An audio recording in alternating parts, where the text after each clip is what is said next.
Subscribe करें और bell दबाएं ताकि कोई खबर रह न जाए।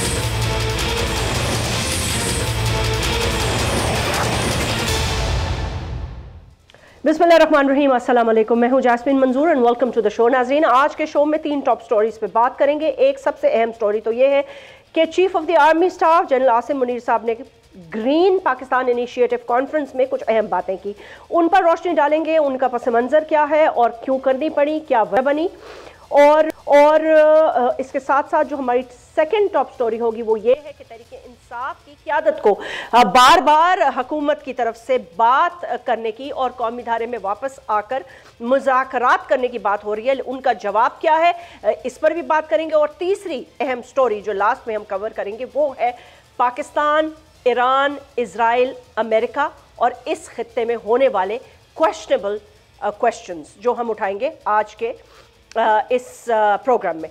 इस पहले जो हमारा सेगमेंट है ये बहुत इंपॉर्टेंट है। आप जानते हैं कि एक्स ट्विटर की जो है वो बंदिश बाकायदा तौर पर पाकिस्तान में चलती चली जा रही है। इंतखाबात हुए, बाई इलेक्शंस हुए तो पंजाब भर में मोबाइल सर्विसेज और इंटरनेट भी डाउन कर दिया गया और बंद कर दिया गया।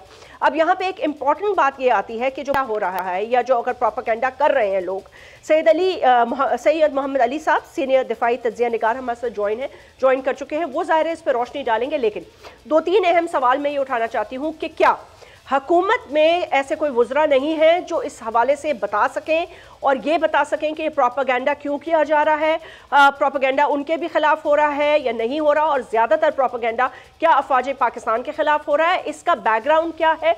क्या मंगला के कोर कमांडर के इस्तीफे के बाद जो कि एक अंदरूनी मामला है एक डिसिप्लिनरी ऑर्गेनाइजेशन का, उसके बाद जो तरह तरह के वीलॉग्स हुए और जिस किस्म की फेक न्यूज़ का प्रोपेगेंडे का बाजार आजकल पाकिस्तान में गर्म है, उसको मद्देनजर रखते हुए chief of the army staff को ये इंपॉर्टेंट बात कहनी पड़ी। इस पर गौर कीजिएगा। अवाम के तावन से तरक्की के सफ़र में रखड़ा डालने वाले की तमाम कोशिशें नाकाम की जाएंगी। और सबसे इंपॉर्टेंट बात यहाँ वही आ जाती है कि इकोनॉमी। तो सैयद मोहम्मद अली साहब, मैं आपसे ये पूछना चाहती हूँ कि जाहिर सी देखें कि सोशल मीडिया पे पाबंदी है तो बहुत सारे सवाल ये उठते हैं कि क्या ये अफवाज पाकिस्तान की तरफ से है, क्या ये पैमरा की तरफ से है, क्या ये हुकूमत पाकिस्तान की तरफ से है और क्यों है। क्या सिर्फ इसलिए है कि इस पर मनफी प्रोपेगेंडा किया जा रहा है और उस प्रोपेगेंडा के लिए हमारे पास और कोई टूल्स नहीं है उन लोगों को कम्युनिकेट करने के लिए, या हुकूमत पाकिस्तान के पास मैं ये कहूँगी कि उनके पास कोई ऐसा बयानिया नहीं है लेट्स से जिससे कि वो इसको निगेट कर सके, इसको टैकल कर सके और इस हवाले से कोई और एक कम्युनिकेशन जो है उसके रास्ते खोले जाएं। क्योंकि आप जितनी भी बंदिशें लगाएंगे मजीद आपको पता है कि इसकी जो असरात होते हैं वो खराब ही होते हैं। जी बिल्कुल, बहुत अहम मौजू का आपने चुनाव किया जैस्मीन। देखें, इसके जो 3 पहलू हैं मुख्तसरन मैं आपके सामने रखता हूँ। पहली बात ये है कि ये जो हाइब्रिड वॉर है या 5th जनरेशन वॉर है पाकिस्तान की रियासती इदारों के खिलाफ बिलअमूम, चाहे वो अदलिया हो चाहे पुलिस हो, लेकिन बिलखुसूस अफवाज पाकिस्तान के हवाले से ये यकीनन एक बाइस तशवीश मामला है, लेकिन ये पाकिस्तान स्पेसिफिक नहीं है।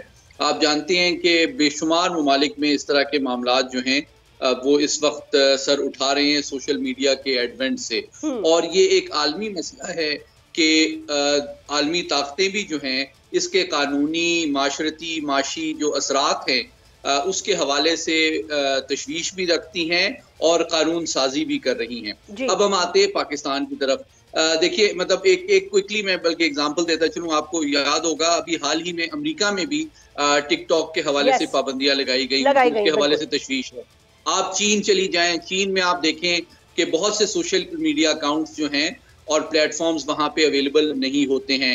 आप जानती हैं कि भारत में भी इस तरह की पाबंदियां एग्जिस्ट करती हैं, बरतानिया, फ्रांस में भी है।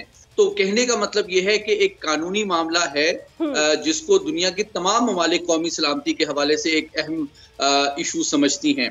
पाकिस्तान में ये मामला अनफॉर्चुनेटली एक रियलिटी है कि हमने एक जो सोशल मीडिया का एडवेंट है या जो उसकी एक्सपेंशन है उसकी एथिकल, इकोनॉमिक, पॉलिटिकल और नेशनल सिक्योरिटी के लिए जो उसके फार रीचिंग असरात हैं, उस पे मैं समझता हूँ शायद इतनी अहमियत शुरू में नहीं दी जितनी की दी जानी चाहिए। अच्छा सैयद मोहम्मद अली साहब, ये बताइएगा कि क्या सोशल मीडिया की मादर पिदर आज़ादी, यानी कि किसी की भी तज़हीक करते कि हमारे पास लाइबल लॉज तो है नहीं, किसी की भी तज़हीक कर देना, अब अगर खुदा न खास्ता जैसे सेंट्रल मीडिया पे अगर मैं कोई बात कर देती हूँ किसी के हवाले से, तो पैमरा मुझे नोटिस भेज देगा और मुझे इसका वाज़ेह तौर पर जवाब देना पड़ेगा कि मैंने उस शख्स का नाम क्यों लिया, ये खबर कहाँ से उठी।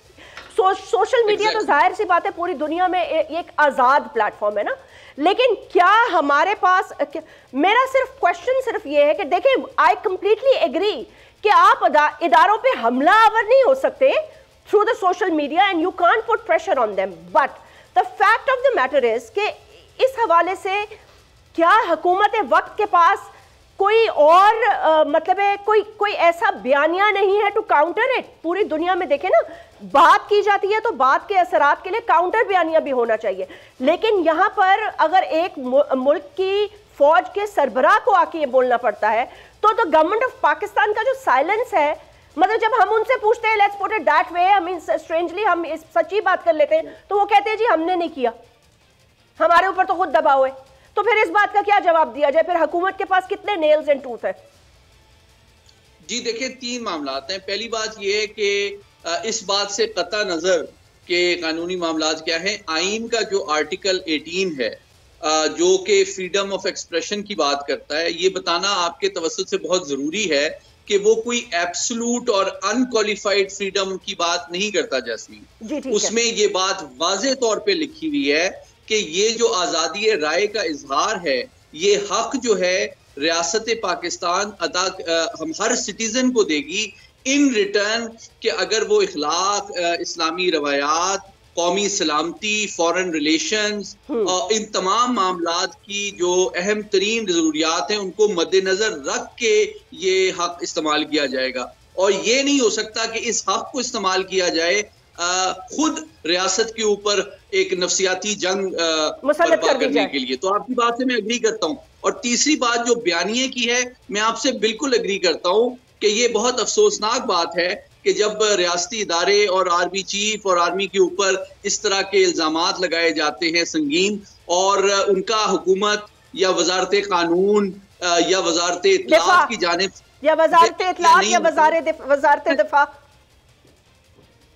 जी बिल्कुल, मैं समझता हूं कि जो रेलिवेंट मिनिस्ट्री है उसकी तरफ से एक क्लियर कानूनी और आईनी पोजीशन सामने आनी चाहिए, और जो शख्स इस तरह के इल्जामात में मुलविस हो या फेक न्यूज में हो, डिफेमेशन में हो, उससे जो रेलिवेंट कवानीन है, मैं समझता हूं कि किसी भी रियासत की अमलदारी और उसके निज़ाम पे अवाम का एतमाद उसी वक्त हो सकता है कि उस इदारे के हवाले से जो रेलिवेंट कवानीन है उनको टाइमली और ट्रांसपेरेंट अंदाज में अप्लाई किया जाए और लोगों को कलाल वाकई सजा दी जाए, जिसके जरिए तमाम बाकी लोगों को भी ये नसीहत पहुंचे कि जनाब कानून जो है वो अपना रास्ता इख्तियार करता है और तमाम रियासती इदारे और अफराद और अशखास की इज्जत, जान माल का तहफ़्फ़ुज़ कानूनी निज़ाम और अदलिया की भी जिम्मेदारी है।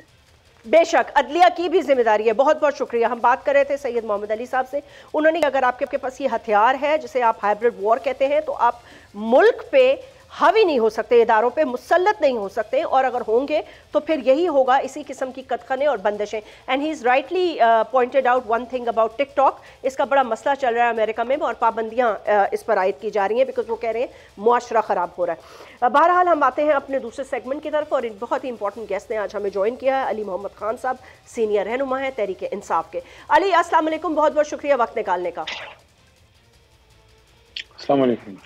वालेकुम अस्सलाम। अली मोहम्मद साहब, पहले तो मैं आपको एक साउंड बाइट सुनवा देती हूँ ताकि गुफ्तगू का आगाज़ कर सके। कल ये बात हुई है पार्लियामेंट के अंदर, एंड ऑब्वियसली हमारी बड़ी रिस्पेक्ट है आपके लिए उस हवाले से भी कि मुझे वो दिन भी याद है कि you were the only person sitting in the parliament, जिसका कि आप मुझे इससे अंदाज़ा है कि आप पार्लियामेंट के तकद्दुस को कितनी इंपॉर्टेंस देते हैं। अली मोहम्मद, आप ये बताइएगा कि ये जो इतनी इंपॉर्टेंट बात हुई कि जब आप इनसे हाथ मिला सकते हैं, उनसे हाथ मिला सकते हैं, तो हमसे, और ये सदर मुमलिकत से बात शुरू हुई और उसके बाद अब ये एक और सीनियर क़यादत की तरफ से ये बात आ रही है। तो आपको वो चाहते हैं कि तहरीक इंसाफ को इंगेज किया जाए, लेकिन आप लोगों का इस बारे में जवाब क्या है? बहुत शुक्रिया। बिस्मिल्लाहिर्रहमानिर्रहीम, अल्लाहुम्मा सल्लि व सल्लिम मुबारक अला सय्यिदिना मोहम्मद व अला आलि मोहम्मद। मज़ाकरात से हम इनकार नहीं करते, मज़ाकरात हम करेंगे, लेकिन हुकूमत की तरफ से पहले ये सामने आ जाए कि उनकी तजावीज़ क्या हैं। वो तजावीज़ इमरान खान साहब के सामने रख दी जाएंगी। दो तीन बड़ी बुनियादी बातें हैं। पहली तो इमरान खान साहब की और असीरान की रिहाई है। उसमें तो हुकूमत अपना किरदार अदा कर सकती है, क्योंकि पॉलिटिकल केसेस इमरान खान साहब पे बनाए गए हैं और बाकी लीडरशिप पे पॉलिटिकल जमात है। 9 मई के बाद जो सूरत हाल बनी है, उसके बाद, बल्कि उससे पहले इमरान खान साहब पे 100 से ज्यादा केसेस तो उससे पहले बन चुके थे। तो एक तो उन चीजों का कोई हल निकलना चाहिए, क्योंकि जेन्युइन केसेस तो है नहीं। सबको पता है कि कुक केसेस हैं, मेड अप केसेस हैं, प्रेशराइज करने के लिए हैं। इमरान खान नहीं टूटा, नहीं झुके।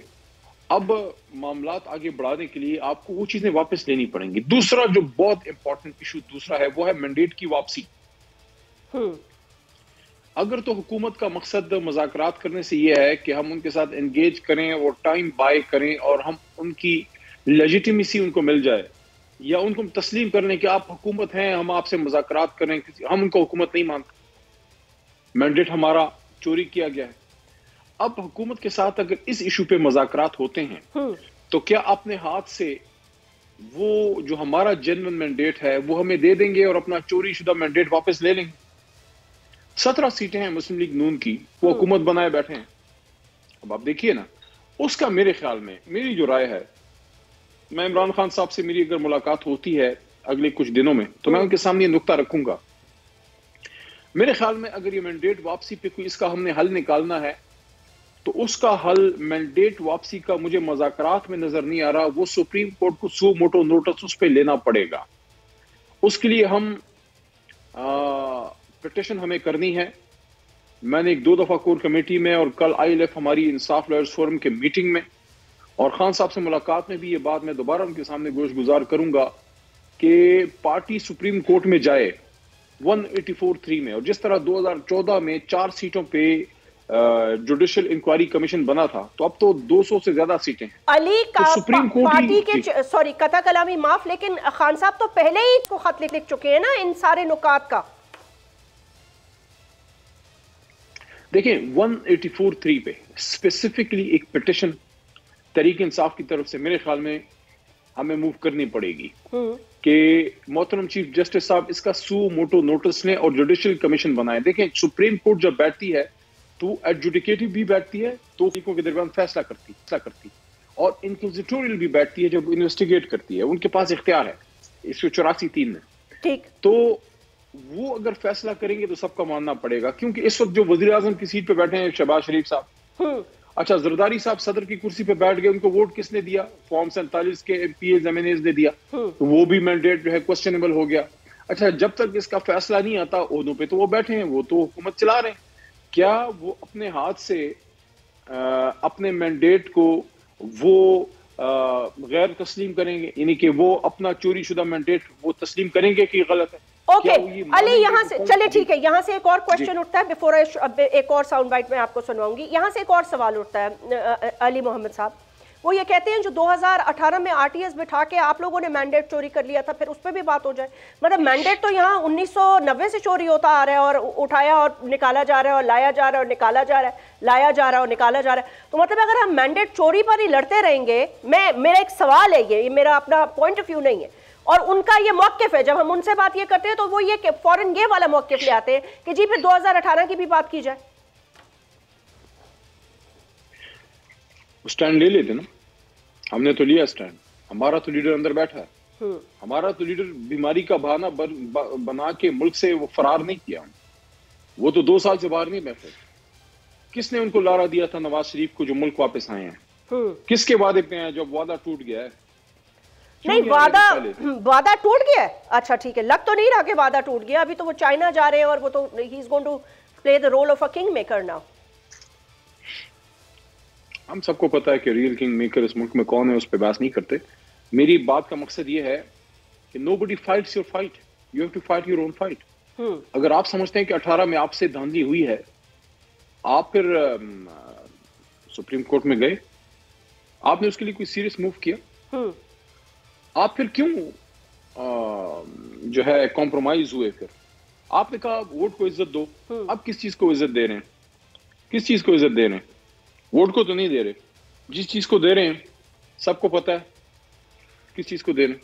तो जब आपने अपना बयानिया खुद अपने हाथ से उसका गला घोंट दिया। और दूसरी चीज ये है कि आज हम कह रहे हैं ना कि हमारा मैंडेट चोरी हुआ है, हमारे मैंडेट पे डाका पड़ा है, हमारा 178 सीटें हैं।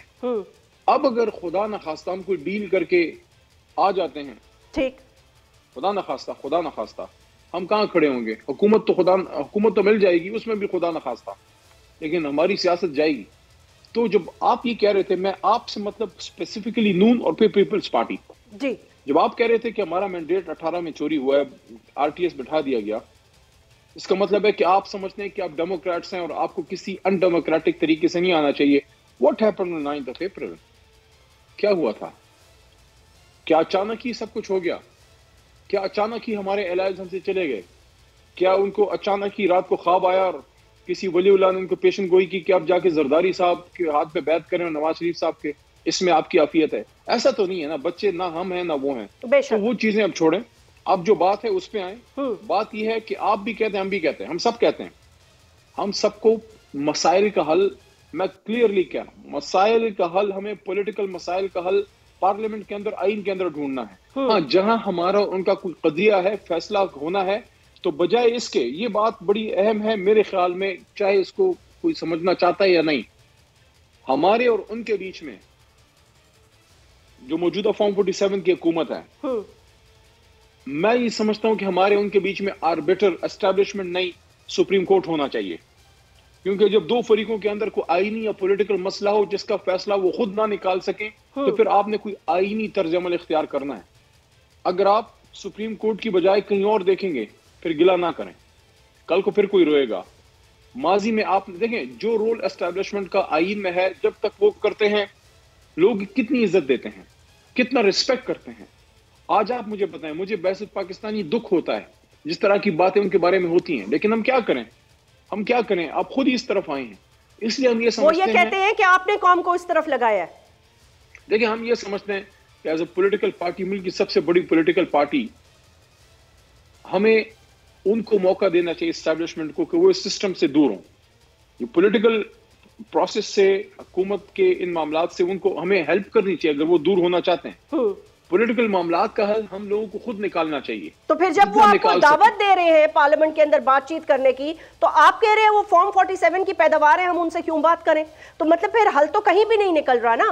कोर्ट्स पे भी आपको कभी एतबार है, कभी है नहीं। वहां 6 जजेस अपना रोना लेके चले गए हैं, वो ये कह रहे हैं कि हमें धमकियां आ रही हैं। तो कल को अगर फर्ज करें आपके खिलाफ फैसला आ जाता है कि जी आप तो इतनी सीटें जितनी क्लेम करते जीते ही नहीं है, जैसे 35 पंचर नहीं लगे थे, सिर्फ 4 हल्के खुले थे, फिर क्या होगा? देखें, अगर इस मुल्क की सियासत को आगे जाना है तो सियासी जुआमा को बचपना छोड़ना होगा। सब ने अपने शौक पूरे कर लिए हैं, वजीर आजम सब बन गए हैं, कोई भी नहीं है जो वजीर आजम अभी के लिए मुल्क के निजाम को दाव पे ना लगाएं। आप 3 बार मियां साहब भी वजीर आजम बन गए हैं, पीपल्स पार्टी 4 बार वजीर आजम इस मुल्क को दे चुकी है, खान साहब भी हुकूमत हम लोगों ने बना ली है। अब अगर मुस्लिम लीग नून खासकर और पीपल्स पार्टी ये समझते हैं सियासी लोगों ने बैठ के मसाइल हल निकालना है, फिर आपको अपने दिल से वजीर आजम हाउस के जो वहां की जो आसाइशें हैं, जो वहां अच्छा, अली, ओके ठीक है, एक छोटी सी ब्रेक पे रख के फिर आपको जरा वो ठीक है, इसी ब्रेक ले लेते हैं अली मोहम्मद साहब, उसके बाद गुफ्तगू जारी रखेंगे। लेकिन आपको भी पता है और हमें भी पता है कि वज़ीर आज़म बनने की ख्वाहिश किसकी थी, बना कौन, और अब उनकी किश्ती डगमगा रही है। वो भी इतने ख्वाहिशमंद नहीं है कि इतनी टूटी फूटी हुकूमत लें, लेकिन मजबूरियाँ बहुत सारी उनके पाँव को पकड़े हुए हैं। आपने कहा सिविलियन इदारों से ही बात होगी और एस्टैब्लिशमेंट को दूर रखना चाहिए और हमें उनकी मदद करना चाहिए। We will continue at that point right after this break.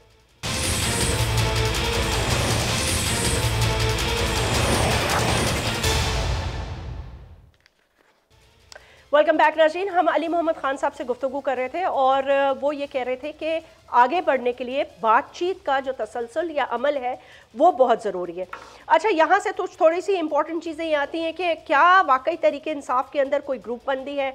कुछ लोग सीरियस बात की बात करना चाहते हैं, फिर कुछ लोग जो है वो हवाई बातें करते हैं, कुछ लोग बाहर निकल के जब आते हैं तो वो कौमी और सूबाई या लेट्स से कौमी मामलात पे, यानी कि जैसे कि अभी हाल ही में सऊदी अरेबिया के हवाले से एक बयान दे दिया गया, उस पर बहुत ज़्यादा फिर पार्टी को बार बार आके अपनी वजाहतें देनी पड़ी। सो ये भी सारे मामलात हैं कि या तो जानबूझ के गुड कॉप बैड कॉप की जो गेम है वो बरकरार है, या फिर उसके बाद समझ में नहीं आता कि क्या पार्टी के अंदर ये, जब से क्योंकि पार्टी के सीनियर लीडरशिप में लॉयर्स आ गए हैं, मुतहरक हो गई है, एक डिफरेंट पार्टी ने शक्ल ले ली है, पॉलिटिकल शख्सियात जो हैं वो काफ़ी हद तक पीछे चली गई हैं। अब हमें जितने भी लोग नज़र आते हैं वो ज़्यादातर जो हैं वो मंझे हुए लॉयर्स हैं, और लॉयर्स की एक क़यादत है, उनकी अपनी एक सोच है। So obviously ji Ali, sorry I think आप डिस्कनेक्ट हो गए थे, तो थोड़ा सा मुझे तहरीक इंसाफ के हवाले से जो खबरें चल रही थी उस पर बात करनी पड़ी। आपने जो बात की वो मैंने सुन ली। अब मैं चाहती हूँ आप ये एक साउंड बाइट सुन लें ताकि इस पर भी हम बात कर लें और बात करके आगे चलें। जी अली, अब मैं ये सवाल आपसे करना चाहती हूँ कि ये आपकी पार्टी का मौक़िफ़ है, ज़ाती मौक़िफ़ है, is everybody on one page, या हर जो बंदा है वो अपना अपना मौक़िफ़ दे रहा है? देखिए, पाकिस्तान की सियासत में एस्टैब्लिशमेंट का एक रोल रहा है। बेसिक पॉलिटिकल वर्कर हम समझते हैं कि जितना कम हो उतना बेहतर है। जो फोर्सेस के जो प्योर सोल्जर्स हैं उनकी भी ख्वाहिश होती है कि इदारा सियासत से दूर हो, लेकिन हालात ऐसे बन गए जो आपने देखा कि एक रोल है, लेकिन अब बराह रास्त मुज़ाकरात उधर होना वो भी थोड़ा अजीब सी ही बात है। मेरे ख्याल में मुज़ाकरात के लिए प्रॉपर जो फोरम है वो तो पार्लियामेंट ही है। पॉलिटिकल फोर्सेस आपस में जो इश्यूज जो हल कर सकते हैं उस पर बात करें। जहां हल ना हो सके उसके लिए फिर आपके पास ऑप्शन है, और मेरे ख्याल में सबसे जो आईनी तरीका है वो है सुप्रीम कोर्ट का, जो मैंने पहले भी आपको अर्ज किया। ठीक कि आप सुप्रीम कोर्ट में फिर सुप्रीम कोर्ट से अपने बीच में फैसला साजी आप करा सकते हैं। जैसे मैंडेट की वापसी है, हुकूमत तो कभी भी नहीं मानेगी कि वो जाली मैंडेट से आए हैं, वो फैसला उधर से, लेकिन बाज इश्यूज ऐसे हैं जिस पे हुकूमत से बात हो सकती है। जहां एस्टेब्लिशमेंट का कोई रोल है, मेरे ख्याल में वो थ्रू पॉलिटिकल प्रोसेस हो तो बेहतर है, हुकूमत उसमें अपना रोल अदा कर सकती है। तो ये जाती क्योंकि डिफेंस, देखिए उस पर तो शरियार भाई सीनियर आदमी है, उन्होंने अपना एक मौक़िफ़ दिया है। पार्टी का जो है वो मौक़िफ़ वो यही है कि हमने आइन के अंदर बात करनी है, सबसे बात कर सकते हैं, हमारा अपना इदारा है, उनसे भी बात हो सकती है, लेकिन मुज़ाकरात पॉलिटिकल फोर्सेस के बीच में ही जो है वो जचते हैं।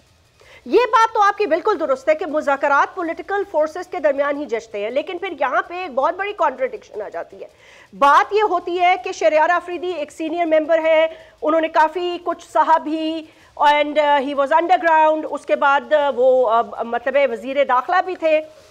अब ऑब्वियसली अगर वो ये कह रहे हैं कि जी हम सिर्फ chief of the army staff या DGISI से बात करना चाहते हैं, तो पार्टी के अंदर एक में होगा ना। उस पर मैं ये उस पर मैं ये कहूँगा कि एक बिल्कुल एक क्लियर सिचुएशन ये है तो सही ना कि एक रोल है जो इस वक्त हुकूमत ने हर चीज से अपने हाथ उठाए हुए हैं। सही बात है, ठीक है। जिस तरह के लोगों के खिलाफ केसेस हैं, ये जो चीजें हैं, तो इनको हल करने का भी कोई ना कोई रास्ता जो है वो तो बनना होना चाहिए, जिसकी तरफ शरियार साहब ने इशारा किया है। मैंने तो आपको ओवरऑल मुज़ाकरात की बात की है कि अगर फर्ज करें, देखें आपका एक राब्ता होता है, कुछ इश्यूज आप डिस्कस करते हैं, बिहाइंड द सीन भी होते हैं, हमेशा से होता है, लेकिन जो प्रॉपर मुज़ाकरात का फोरम है, मुज़ाकरात फिर आपके होते उधर ही हैं जिधर आईन आपको इजाजत देती है, और वो है हुकूमत अपोजिशन। जहां आपके बीच में फैसला साजी ना हो सके वो फिर आपने अदालत से कराना है।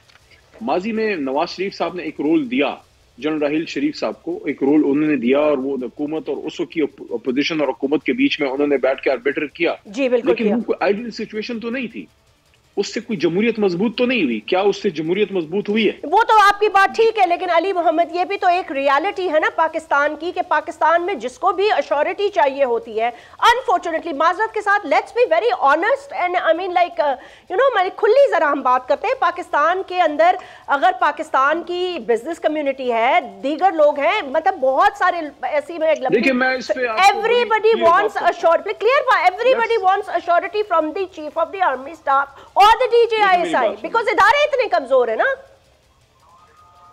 देखें, या तो फिर हम मामलात को ऐसे ही चलने दें, खैर कोई जाके अपनी उधर बात करे, या फिर अगर हम समझते हैं कि हमने पॉलिटिकल सिस्टम को मजबूत करना है, और पॉलिटिकल सिस्टम की मजबूती जो है वो एस्टैब्लिशमेंट और इदारों की भी मजबूती है।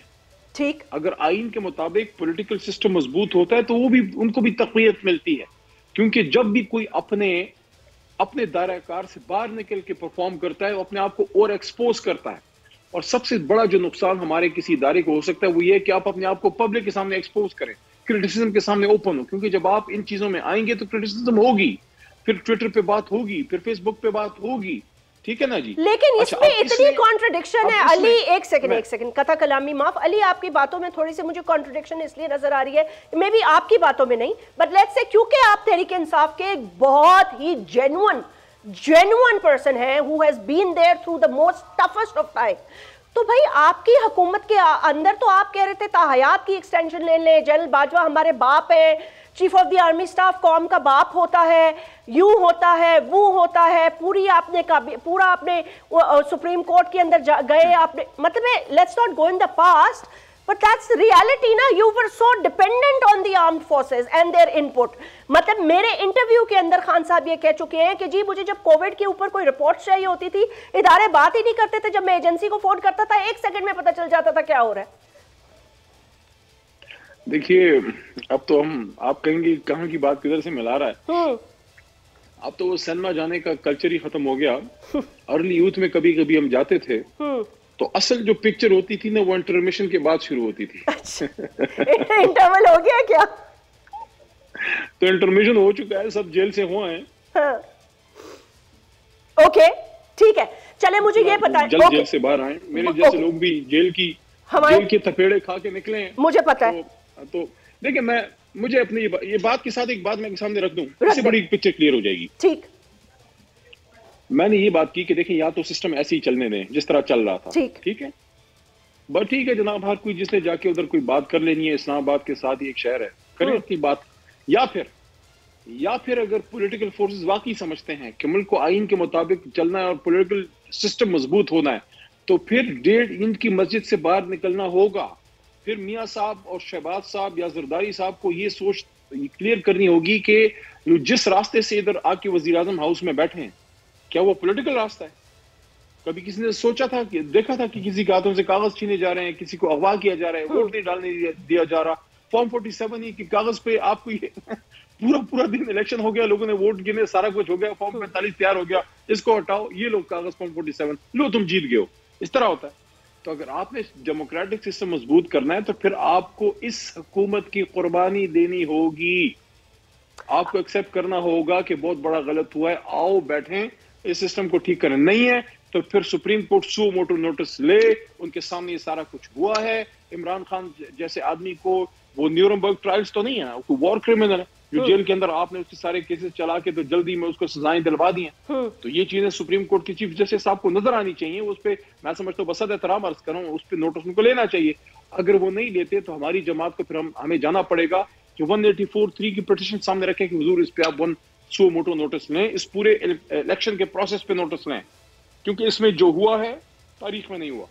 बेशक ये बात तो आपकी दुरुस्त है, लेकिन आपको पता है कि आपके जब लॉयर्स गए थे तो ये सारी चीज़ें सुप्रीम कोर्ट की हेयरिंग में ही आपसे गई हैं, मतलब है आपका निशान हो या जो भी हो।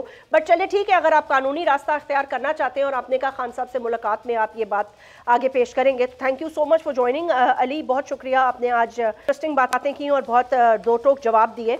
इस सेगमेंट में हम बात कर रहे थे अली मोहम्मद खान साहब से, सीनियर रहनुमा तहरीक इंसाफ के। उन्होंने जो मशवरा दिया वो उसके बिल्कुल बरक्स है, लेकिन बज़ाहिर है मुज़ाकरात तो हर एक से हो सकते हैं और इदारों से मुज़ाकरात करना अच्छी बात होती है। अपने ही इदारों के ऊपर तसादम की फ़िज़ा पैदा करने से बेहतर ये है कि आप उनसे बात करें और मिसअंडरस्टैंडिंग्स को दूर करें, क्योंकि पॉलिटिकल निज़ाम हमारे मुल्क में अगर देखा जाए तो सिर्फ एक वाहिद हमारा ही मुल्क है जिसमें हमेशा जो वन पेज है वो आनन फानन फट जाता है। और इस पर एक दिन मैं पूरा सेगमेंट करूँगी और जो 20 साल में हिस्ट्री में मैंने देखा कोताहियाँ कहाँ कहाँ हुई उस पर बात करेंगे। Let's come to today's third story and it's very important.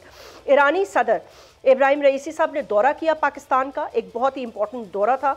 22 से 24 अप्रैल तक ये दौरा चलता रहा और उसके बाद मुख्तलिफ जगहों शहरों में वो गए। उनका बड़ा पुरजोश तरीके से इस्तकबाल भी किया गया।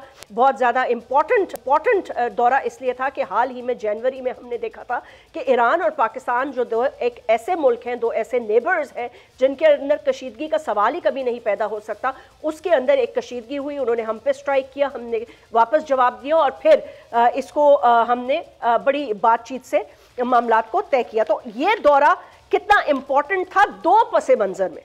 एक, पाकिस्तान की emerging geopolitical situation after the strike off Iran on Israel, Israel's strike on Iran which was just कहते हैं एक फसाद था बिकॉज दे जिसके मुल्क बाद दुनिया इसके खिलाफ थी। और फिर उसके बाद पाकिस्तान की इमर्जिंग सिचुएशन ग्लोबली, क्योंकि आज वजीर आजम पाकिस्तान इस विजिट के बाद ज़ाहिर है सऊदी अरेबिया गए। ज़फ़र हिलाली साहब senior political analyst and very well known diplomat हमें ज्वाइन करें, उनसे बात करते हैं। ज़फ़र हिलाली साहब अस्सलाम वालेकुम and thank you so much for joining me on the show. Not at all. Pleasure. Pleasure is always mine. I hope you're doing well. Yes, thank you. Zafar साहब कैसे देखते हैं, मतलब ये कशीदगी भी ख़त्म होनी थी, पस मंज़र भी, मैंने आपको बताया है 3-pronged स्ट्रैटेजी से आप इसको किस तरह देखते हैं with the emerging situation of Israel, Iran, सऊदीया, Pakistan, Iran, Pakistan, Iran, Israel and obviously वो जो कहते हैं ना एंड में आता है चेकमेट करने the United States of America. जी हाँ, इनकी सबकी इन्वॉल्वमेंट है, मगर जैस्मिन मैं आपको ये बताना चाहता हूँ कि we have to be very careful. देखिए, हिंदुस्तान जो है ईरान से तेल खरीद रहा है, बड़े खूब तेल खरीद रहा है और अमेरिकनों ने उनको इजाजत दी हुई है। क्यों खरीद रहा है ईरान से तेल? इसलिए दो वजह हैं। एक, अमेरिकन तो नहीं चाहते उसको कि वो चीन से खरीदें, इसलिए चीन भी उनका दुश्मन है। और ईरान जो है और इंडिया जो है वो चाहता है कि हम ईरान से लें, इसलिए कि जब हम ईरान से तेल लेंगे तो वीजा भी पाकिस्तान हमारे को कोई लेवरेज मिलता है ईरान में। और वो क्या लेवरेज है? वो ये लेवरेज है कि उनके कॉन्सुलेट्स जो हैं ईरान में उसको वो एक्सप्लॉइट कर रहे हैं एज स्पाइंग सेंटर्स। वो बन गए हैं anti Pakistan spying centres for India, जाहिदान for example. और हमें पता है कि ये जो इंडियन स्पाई जो हमने पकड़ा है जादव, ये भी उधर से आया था और बल्कि पाकिस्तान के अंदर आया via Iran from a false passport. जो ईरानियों ने उसको एक्सेप्ट किया, फॉल्स पासपोर्ट को अलाउ किया। आई एम नॉट सेइंग कि वो, मेरे ख्याल में उनको कुछ तो पता था या दे टर्न अ फेस। बात असल ये है कि ईरान इंडिया रिलेशंस को इंडिया जो है एक्सप्लॉइट कर रही है पाकिस्तान के खिलाफ, और पाकिस्तान का हक होता है ईरान को कहने के प्लीज ये मत होने दो, दिस इज रॉन्ग, आप और हमारी दोस्ती ट्रांसेंड्स दिस। तो ये एक हमारा वरिंग फैक्टर। दूसरी वरिंग फैक्टर ये है कि अमेरिका तो चाहता है कि हमें बेसिस हो पाकिस्तान में और हमारे उनके ड्रोन्स और उनके एयरक्राफ्ट इधर से जाएं और keep an eye on Iran. अगर वो आई ऑन ईरान माने पाकिस्तान से ओवर फ्लाइट्स या from Pakistan take off, excuse ये है कि हमारे खिलाफ भी अगर गुरिल्लास हैं अफगानिस्तान में तो उधर वो जाके उनको हिट कर सकते हैं। मगर let's be very clear, America जो है वो ईरान का दुश्मन है। अमेरिका जो है वो ईरान को सैंक्शन किया हुआ है और अमेरिका जो है वो हिंदुस्तान के साथ मिलके एक स्ट्रेटेजिक अलायंस है और ईरान जो है वो अमेरिका के साइड्स में है और जो मुल्क ईरान के साथ हमसाया मुल्क है उनको ईरान देखता है और उनको ईरान तो इसमें पाकिस्तान की क्या ओके तो जफर हिलाली साहब इसमें पाकिस्तान की फिर पाकिस्तान की जो इम्पोर्टेंस है या पाकिस्तान का जो एक क्रिटिकल देखे ना क्रिटिकल जियोपॉलिटिकल उनकी जो हमारा एक फॉर्चुनेटली और पता नहीं अनफॉर्चुनेटली लेट्स से जो नेबर्स हैं हमारे उसमें और फिर इजराइल ईरान खित्ता की जो जंग और फिर सऊदी अरेबिया की भी ईरान से कुछ टेंशन्स हैं तो मतलब उसमें हम क्या करें वेयर डू वी स्टैंड भाई आप क्यों आपके जमीन को इस्तेमाल करने देते हैं अमेरिका को ईरान के खिलाफ मैं नहीं कह रहा हूं कि आप कर रहे हैं मैं कह रहा हूं कि ईरान सस्पेक्ट कर रहा है ईरान ने आपको वार्न किया है आपने पता है जॉर्डन ने क्या किया आपने पता है सऊदी अरेबिया ने क्या किया ईरानियन मिसाइल्स को उन्होंने दे ब्रॉट इट डाउन उन्होंने गिराया उनको बल्कि जॉर्डन जो है वो तो कंफर्म्ड है कि जॉर्डन ने गिराया है और उसका नतीजा ये हुआ कि जॉर्डन को ईरान ने धमकियां दी है नहीं लेकिन जफर हिलाली साहब जॉर्डन को तो उनके अपने फॉरेन ऑफिस ने ये कहा है उनके अपने जराए ने इंटरनेशनली कहा है कि हमें तो ईरान पहले ही बता चुका था while they told us way before ahead that they are striking Israel. So why did they shoot them? Because they said they were allies of the United States of America. नहीं ये क्या है Iran को अगर आप ally हैं America के और उनके मिसाइल्स को आप गिराते हैं तो फिर उनका हक होता है कि आपको खिलाफ वो भी एक्शन ले मिलिट्री एक्शन ले किसी चीज पे जो एंटी ईरान हो यही कह रही है आप मैं नहीं ये आपको कह रही मैं आपको तो ये रियलिटी बता रही हूँ कि ये स्टेटमेंट्स पढ़ी है मैंने और सुनी है फ्रॉम द व्हाइट हाउस अच्छा बीबी चलो ठीक है मान जाएं तो फिर सऊदी अरेबिया का भी यही पोजीशन है क्या आप समझते हैं कि अगर सऊदी अरेबिया ईरान के खिलाफ एक्शन ले और कहें पाकिस्तान को तुम भी लो एक्शन ईरान के खिलाफ क्या हमें लेना चाहिए ऑब्वियसली नॉट हम कैसे हमने हमारे तो मतलब उनके साथ इतने गुड तो अगर आप नहीं लेना चाहिए तो वो कहेंगे कि बेस ईरान कहेगा आपको मैं नहीं कहता हमने बेसिस दिए मुझे कुछ नहीं पता है मगर अगर कोई भी ड्रोन उनका अमेरिका का कौन भी एरोप्लेन पाकिस्तान को ओवरफ्लाई करके ईरान पे हमला करे तो उसका क्या मतलब है उसका मतलब है कि जफर हिलाली साहब are you foreseeing any kind of war emerging in this या अब आपको लगता है दोनों तरफ ने अपनी पावर शो कर दिया सो नाउ अब तो वो राफा की तरफ जा रहे हैं ना तो वो तो कंटिन्यूएशन ऑफ इजरायली पॉलिसीज उसी तरफ है but the rest of the खित्ता इज सेफ आपका मतलब ये है कि इजराइल अपना जेनोसाइड कंटिन्यू करेगा और इसलिए कि और किसी को नहीं मार रहा है सिर्फ राफा में मार रहा है ईरान भी चुप रहे हैं हिजबुल्लाह भी चुप रहे हैं लेबनान भी चुप रहे हैं मैं आपको ये कह रही हूं कि are you seeing a bigger and greater war coming? Definitely. Didn't you hear Netanyahu ने क्या कहा था अपने फैमिली को बिठा के साथ इंटरव्यू किया था और फिर उस इंटरव्यू को रिलीज किया उसने कहा हमारे दो थ्रेट्स हैं we have two existential threats Iran and Pakistan बिल्कुल ईरान को निकालेंगे खास तौर जब अब उनको अगर पता चला है कि Iran bomb completely they do not possess nuclear weapons तो क्यों नहीं करें इराक को नहीं किया था सीरिया को नहीं किया था हमें उन्होंने वॉर्न नहीं बात सुनिए हमें उन्होंने अटैक करने का थ्रेटन नहीं किया था इंडिया के साथ तीन दफे हमें इत्तला मिली थी कि शायद इजराइल अटैक करें एक दफे तो मैं था बीच में when I was ambassador Yemen में मुझे इत्तला आई थी कि बेट्स आ रहा है और बेट्स बात करना चाहता है वो गलत फहमी ना हो Zafar Hilali साहब we have to okay thank you so much sir sorry we will do a segment on this is a very very interesting and also intriguing topic emerging story of the world लेकिन आज बिल्कुल वक्त खत्म हुआ जाता है so I like to thank my guest अपना ख्याल रखिएगा अल्लाह हाफिज